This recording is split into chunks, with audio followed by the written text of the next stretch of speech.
Can you see my screen? Yes. So I'm going to do full screen.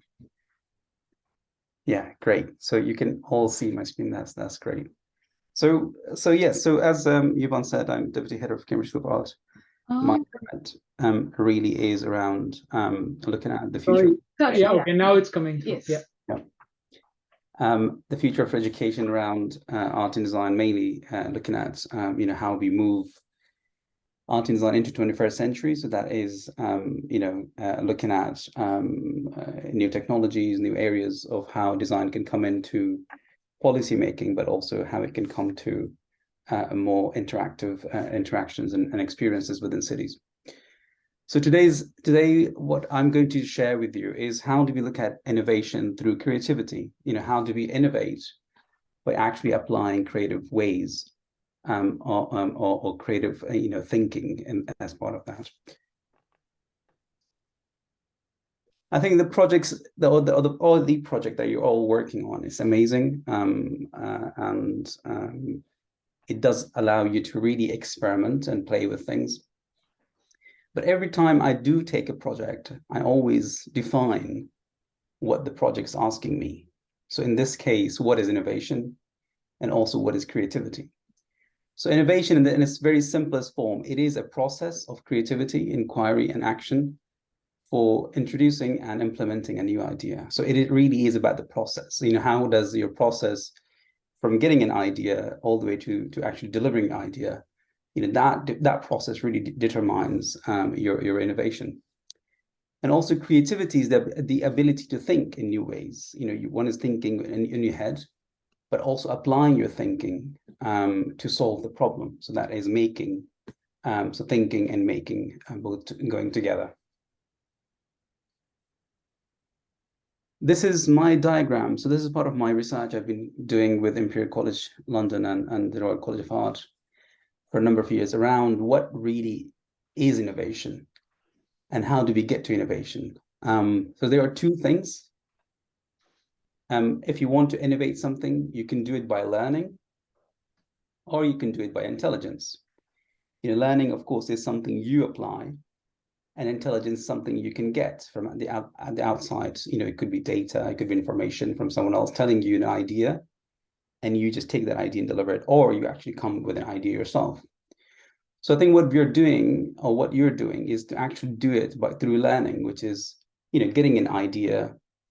And once you have an idea, then taking that through creativity, so through ways of really looking at how you can deliver it, develop it, and also include people in that. And then at some point, you will look at this idea of invention, something which is very new, and you might not see it outside in the shops, you might not see it outside anywhere else or in the books. So you're kind of stuck between invention and innovation. And the difference between invention and innovation is that invention can be one thing. It's something you've done it for yourself. But in order for it to become innovation, you have to think about how can it benefit other people, and how can it really become more than one. You can actually multiply the benefits and the value of that. But also the intelligence side of things, if you didn't take your innovation and really think about, okay, what is the market? Where do I apply this? Who would buy this? Who would further, invest in it? And then also, where would I actually, and how would I package it? How would I present it to people? That really is around, again, you would need to work with the market with intelligence in terms of data to really support your idea and your innovation. But what's important, again, is in order to get to innovation, you have to have an idea and then apply creativity in order to get to innovation. Just before we go further into innovation and creativity, so this is the school where I'm deputy head, called Cambridge School of Art. It is a very historic school.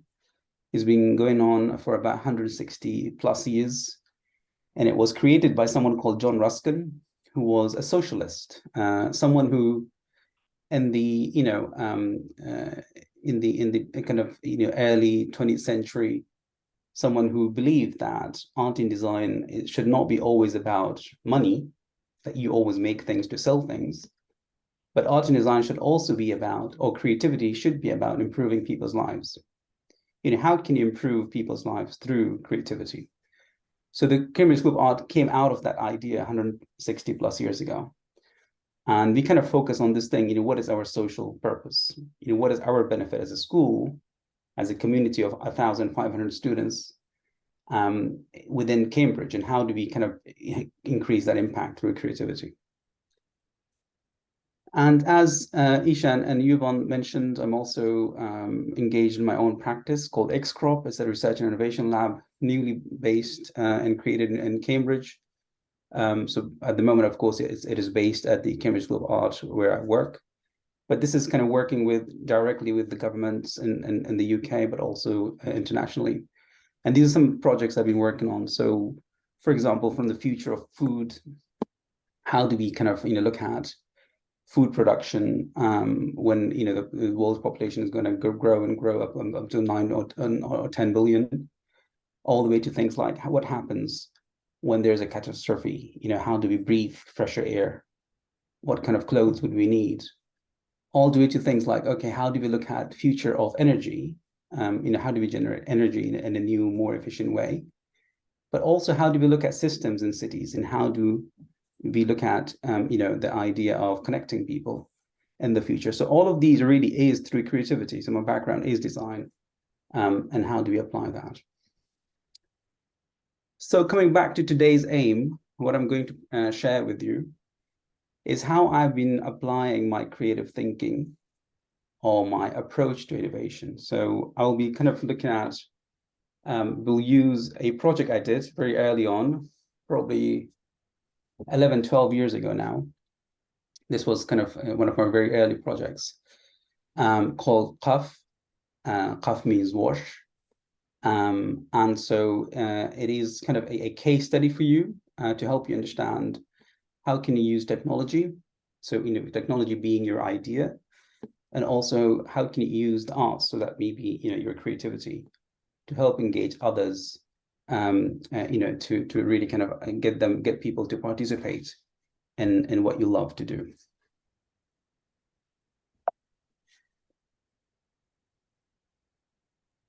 So I think it's important also for you to understand the creative process. You probably have started in that step one. So as I said, creativity, especially innovation, is about process. And this is a very well-known process called design thinking process, or the creative process. And it usually comes in 5 steps. Sometimes you can go more than 5.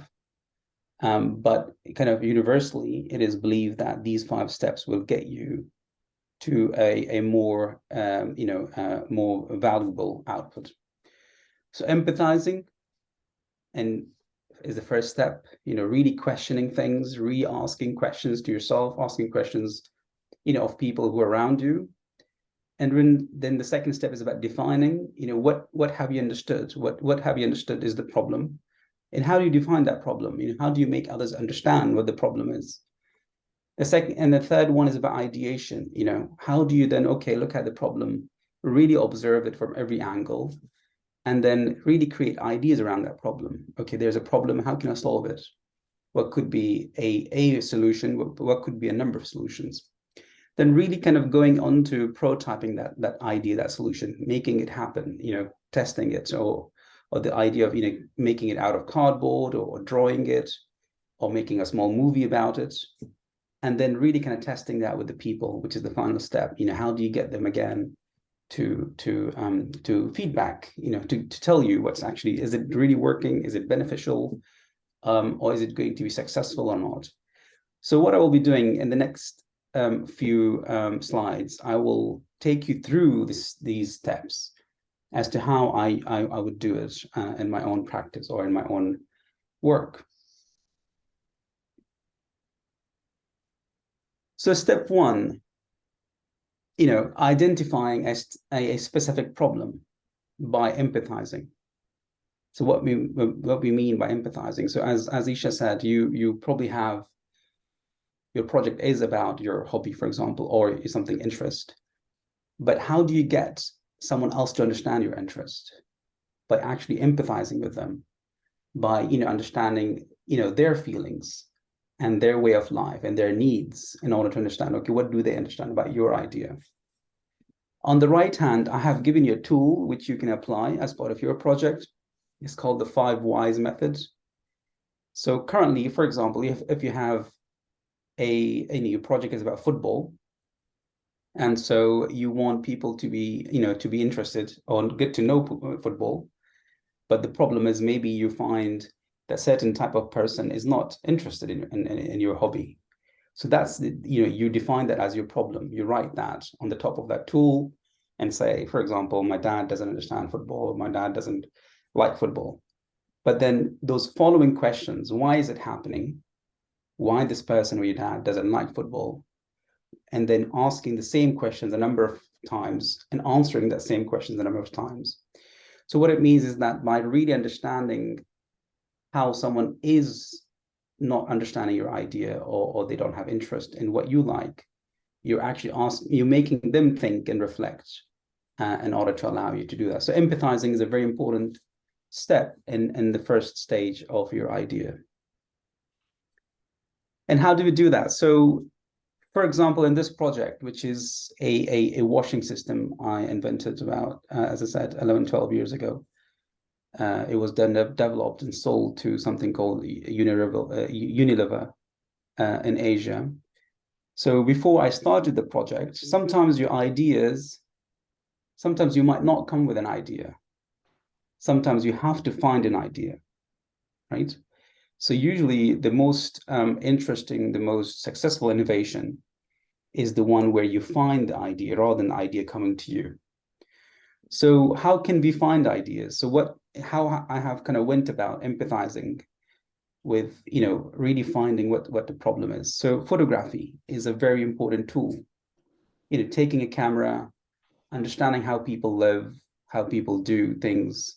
So for example, for this project, the first thing I did was to understand in that location. So I was based in Central Asia. And in Central Asia, how do people live? What is their condition like? Why are they having so many problems? How can through creativity, we can solve that? So I started, photography as a tool to understand their condition.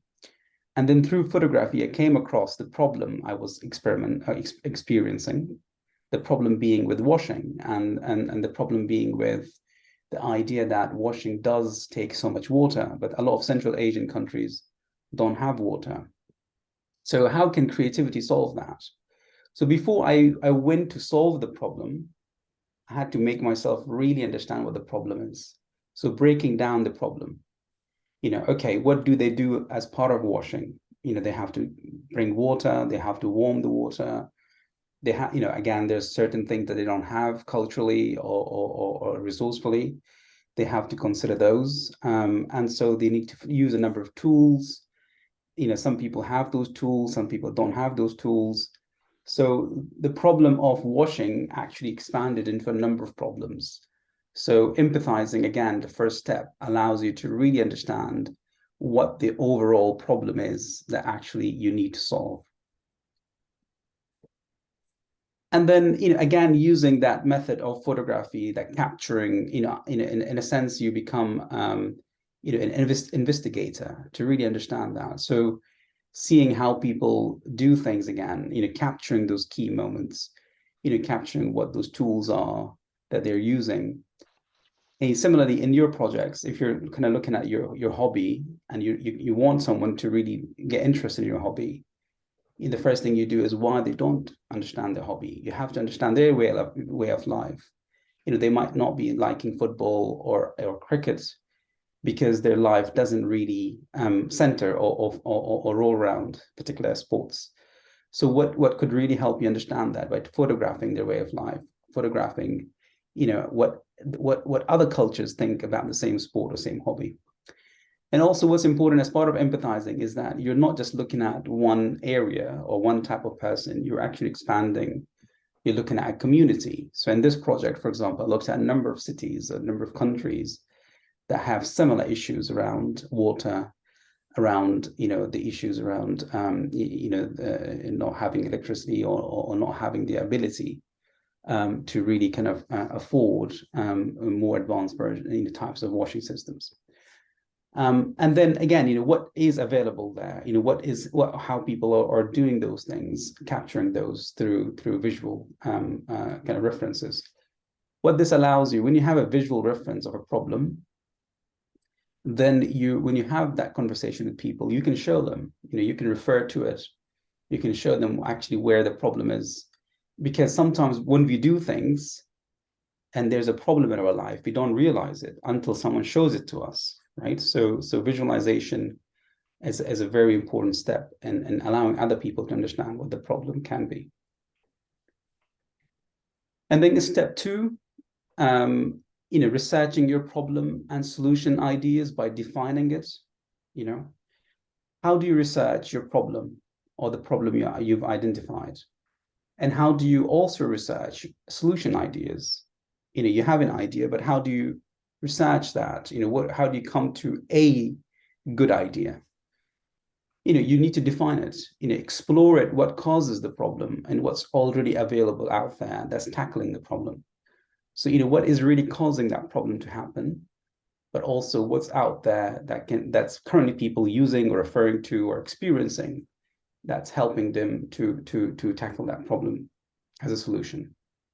So again, there's another tool on the right-hand side I've given to you, the map and the system mapping method. So this would allow you, so if you put your topic in the middle, for example, you have a topic again about your hobby, either cricket or football, you put it in the middle and then really expand upon that. What is this problem? What's causing it to happen? How are other people, tackling this problem, and how can I do it much better? So then again, as part of this project, the washing system, how do I understand what the problem is? To really kind of go and have conversation with people, with different ages. Don't think that there's one type of person or one age group that you need to get, participate in your idea, get everyone to be participants, get their views, because sometimes what happens is that within that discussion, they might say, actually, you know what, the problem is not this that you found, the problem is actually this, right? So in order to understand what the problem really is, you have to engage with those people. And what I've used here, again, sketching is a good way to get people to understand things. Words, if you're really good at words and writing things, you can use that and make these small cards. And you give it to those people and say, look, I'm doing this. Is this something you're interested in? Or is this something you're interested in? Is this something you're not interested in? They will then decide, they will then work with you to find actually what they need, what the problem is.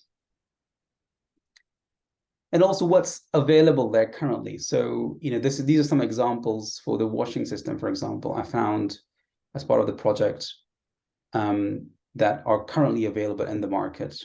Similarly, for your idea, either that is, some of the ideas were shared with me by Isha, either that is something to do with, mental health, for example, tackling mental health in particular age. If there are those ideas out there, investigate that, bring that out, really kind of look into those, all the way to things like, what do they look like? How are they solving that problem? Who are they targeting? How much does it cost for someone to have that in order to solve their problem? So this market research is part of the research, really researching the idea and really seeing what's there before you really look at your own solution. So you get an idea of what people are currently experiencing or using.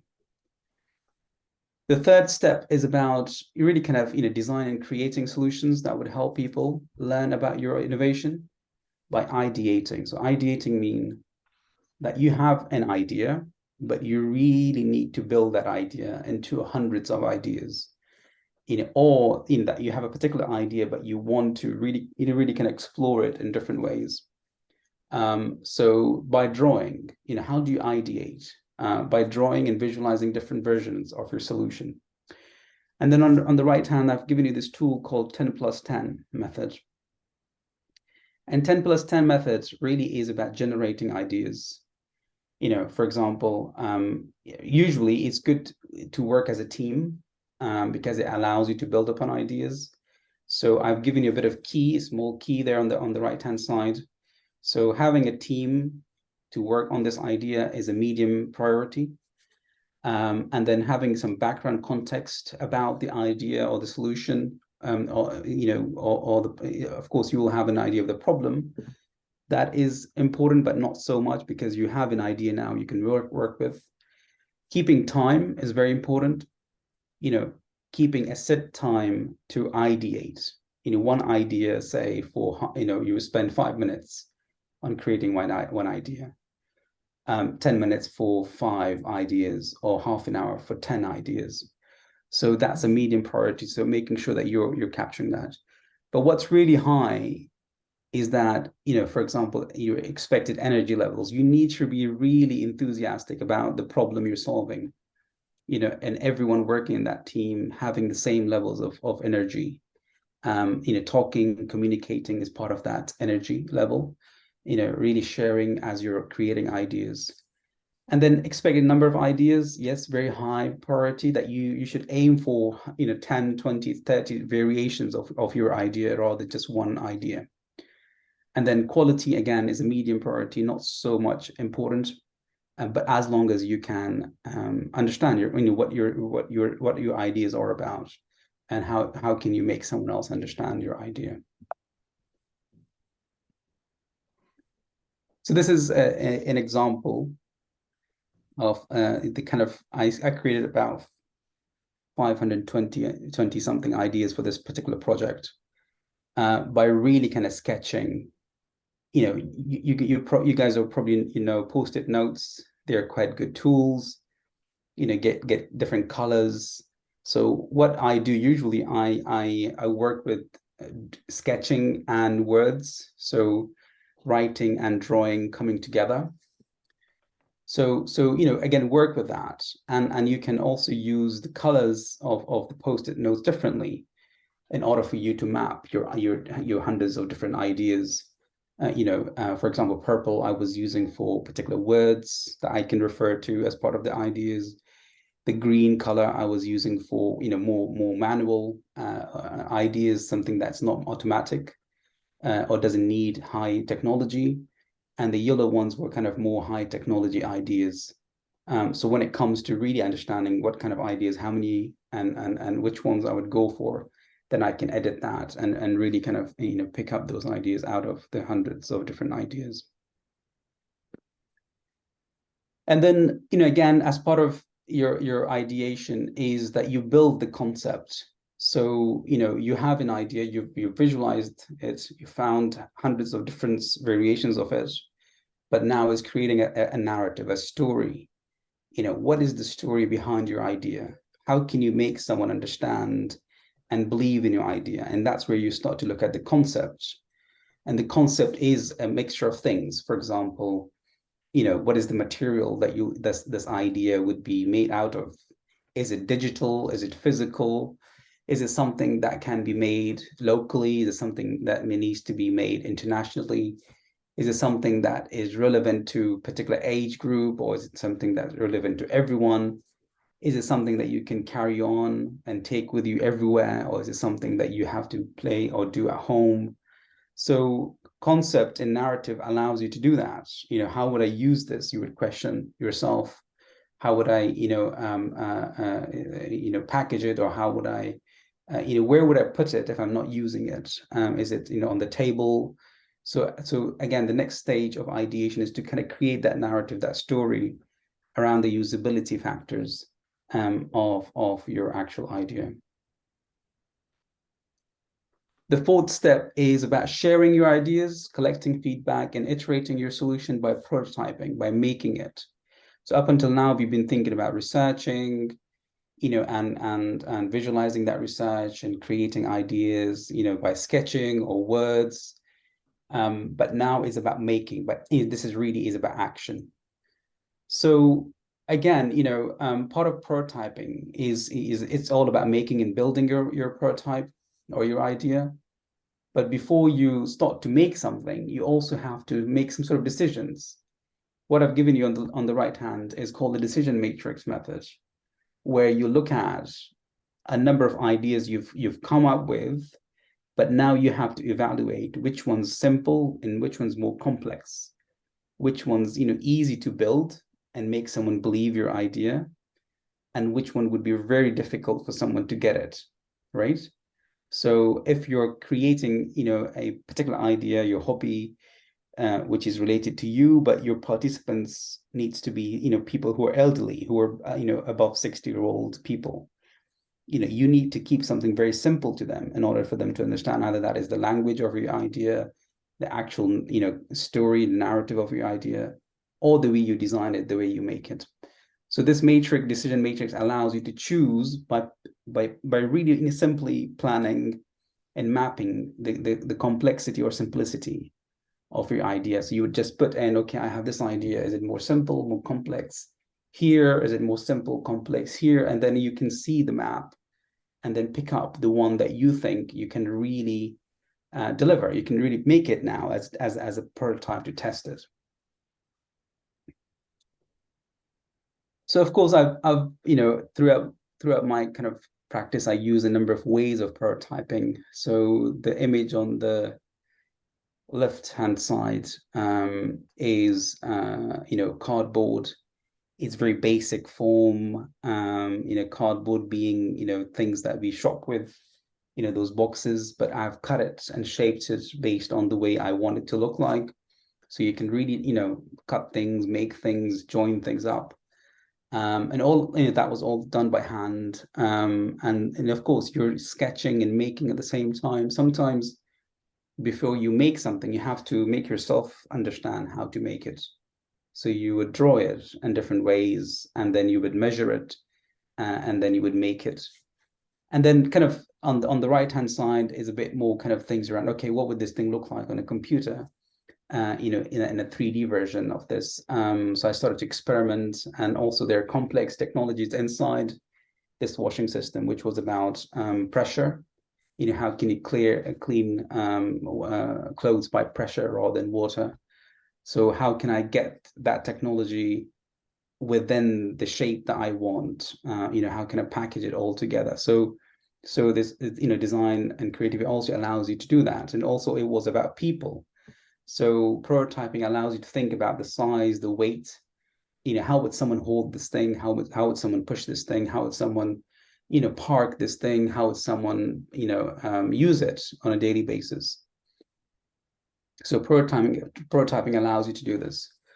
So I started to prototype some of the key things, in the real world, to really kind of from the particular materials. There were kind of ways of getting people involved. So this is kind of not just the users, but this was the manufacturers, people who would actually make your idea happen. They have to have a test run. They have to have a feedback. They have to understand how to make your idea. Otherwise, your idea could be incomplete if they don't know how to create it. So how do I prototype something very quickly, in one day? How can I get something that I can test? I can waterproof it. I can, also test the technology. That technology actually works, and within that. And of course, you'll come across a number of failures. You'll come across a number of challenges that you have to address as you're making things. So the prototyping allows you to do that by testing, but failing, going back to the drawing board. Okay, this thing I thought about, this idea, but actually when I make it, it's flappy. It's actually not doing the technology I thought might be working. It's not working. So you go and develop that again. You come back and make it again. But making with other people allows you to build upon their expertise, their knowledge. So you're not just the only one doing it. You bring a lot of people to come together. And the final step is about communicating your solution by testing it. So revealing what your targeted participants say and feel about your solution. So this is when you have gone through all of that process up until now, and you have a prototype, but you need your participants' views, but they might have worked with you up all the way along, but now when you have a prototype, they might have different views, they might have different feelings about it. they might not get it, or they might think certain things needs to change and evolve. So, the system mapping methods of how do you look at, testing, this is participants coming together and getting their views. So, and then what you can do is, as part of your presentation at the end, you can share these views of people about your idea, to say that, this person said this about my idea, this is what they felt was good, this is what they felt was not working well. And so that can allow you to understand how everyone thinks about your idea. So in this case, what it means is that you have to test run. You have a prototype. You can take it out in the world, and you can show people. So on the right-hand side, for example, because it was about washing, the technology had to prove that it was much more effective than actual electric machines. And so it was more effective in terms of hot water, cold water, etc. So what it meant was that I had to show it to the public. I had to take public's view. They had to buy into it. I had to build this trust, that they start to trust what I'm trying to give them as an idea, as a solution.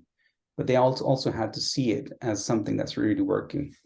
So, going out there, taking your prototype, going to the people and saying, look, what do you think of it? Is this something you would buy? Is this something you'd be interested in? Is this something you understand? Would this really resolve your problem? And how can this happen? And the most important, in the circle of all of this is something called the systems map, as I said earlier. And the systems map is about, how you think about, your idea from the moment it is created all the way to the moment it is then recycled. Who is going to buy your idea, but also who's going to fund it. So if you have an innovation about a particular hobby, say it is about, for example, again, that example of mental health in children or in youngsters, and you identify a problem, but you want to find a solution for it. The systems map will allow you to think about, okay, who would actually be interested in funding your idea? Is it the government? Is it the government, or is it the NHS, or is it a private sector company? Who's actually going to fund it? So, for example, again, the systems map, what you would do is your user would be the first one who would be impacted by this. Then you're thinking about, okay, what would I do if I make this as a business? Who would be the first person that would fund this? Is it the local government again, or is it an NGO or so? And then what would I do with that money when I get it in the first stage? And what would I do? Some tests, further tests, some more development, some more improvements. And then how would I then show people what the actual benefit of this is? So how do you show it? Is by actually getting your idea out and allowing them to test it. You would do a number of pilot projects. You would do a number of test projects with them to allow them to do that.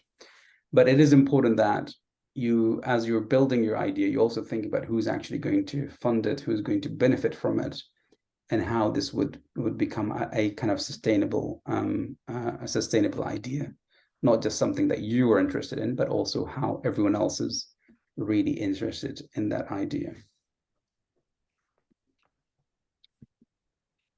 So that's the kind of the design steps or the creative process, something that you can take forward. So all of those tools across those steps, you can take and really test that within your idea.